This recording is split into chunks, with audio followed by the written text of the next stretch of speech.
Hello friends, let us now learn some important points about sinonasal tumors. So in the sinonasal tumors, these are most common in males than in females.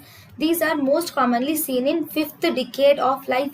So if you see the predisposing factors, these are common in those who are exposed due to nickel. If they are exposed due to nickel element, then this will cause squamous cell carcinoma. Nickel exposure also causes anaplastic carcinoma, and those who are who are working in hardwood and softwood industries, they will have chances of getting adenocarcinoma.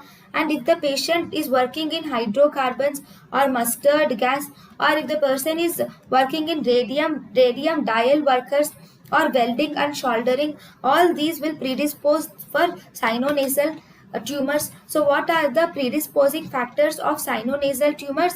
One, nickel with duration of exposure, hardwood and softwood, hydrocarbons, mustard gas, radium dial workers, welding and soldering. So if you were asked, if we are learning about the sinonasal tumors, if you were asked what is the most common malignancy of skin of the nose, most common malignancy of skin of the nose is basal cell carcinoma. If you were asked what is the most common benign tumor of the nose, the most common benign tumor of the nose is capillary hemangioma.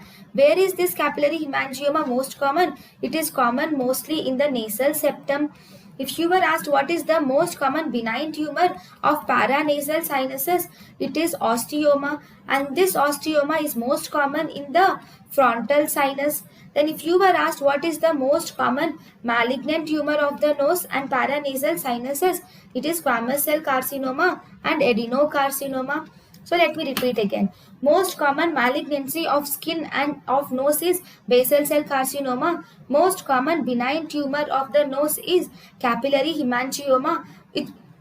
Capillary hemangioma is most commonly seen in nasal septum. Most common benign tumor of paranasal sinuses is osteoma, which is most commonly seen in frontal sinus.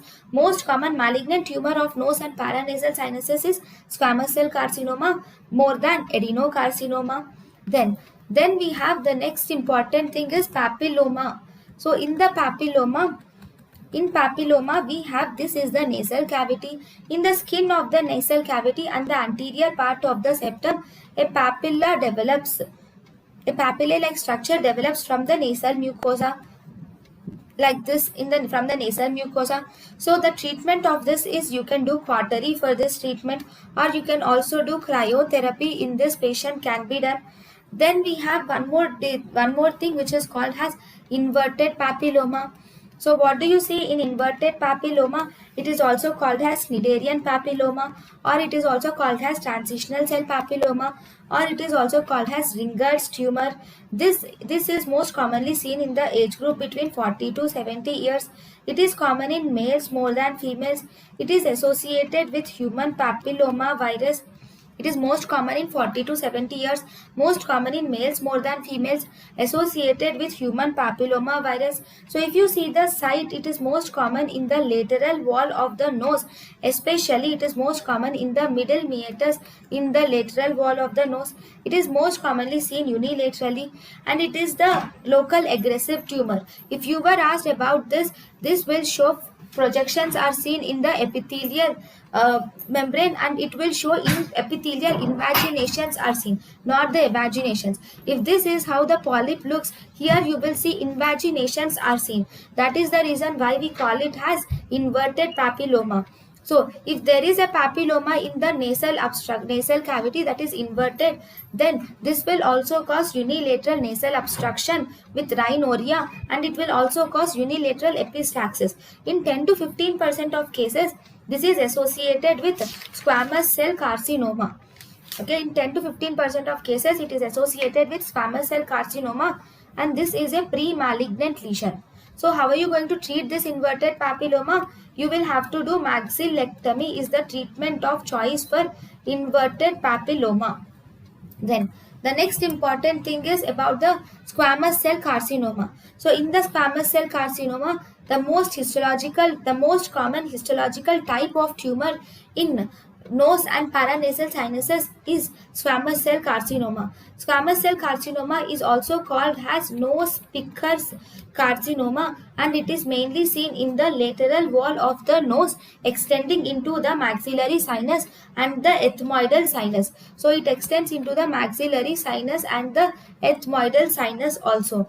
Treatment is you should do radiotherapy in the patient, and surgery is the treatment of choice. Then the next important tumor is we have malignant melanoma. In malignant melanoma, it is seen in age group more than 50 years. Here you will see presence of polypoidal mass again, which is bluish green in color. It is bluish green polypoidal mass is seen, and it is mainly seen in the anterior part of the nasal septum. It is seen in the anterior part of nasal septum. How are you going to treat it? It is treated by wide surgical excision is done in this case. Then the next important is we have olfactory esthesioneuroblastoma. Olfactory esthesioneuroblastoma. In this is actually a neuroendocrine tumor which has two peaks. One peak is present at 11 to 20 years. Second peak is present at 50 to 60 years. So what is the most common site? It is seen most commonly in females, and it is seen in upper one-third of the nasal cavity.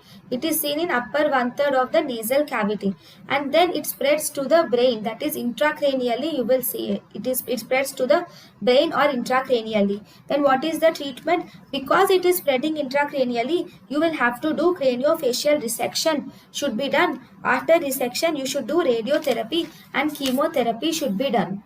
Then we have adenoid cystic carcinoma. In adenoid cystic carcinoma, this is most commonly seen in the antrum and in the nose. On microscopic examination, you will see presence of Swiss cheese pattern is seen in the patient. Adenoid cystic carcinoma, one important thing here is there is perineural spread is seen in the patients with adenoid cystic carcinoma. Then the next important thing is we have basal cell carcinoma. This basal cell carcinoma is seen in the age group of 40 to 80 years of age, most common in females, seen in UV exposure, and it is most commonly seen in the inner canthus of the eye. So these are the tumors of the nose. Thank you.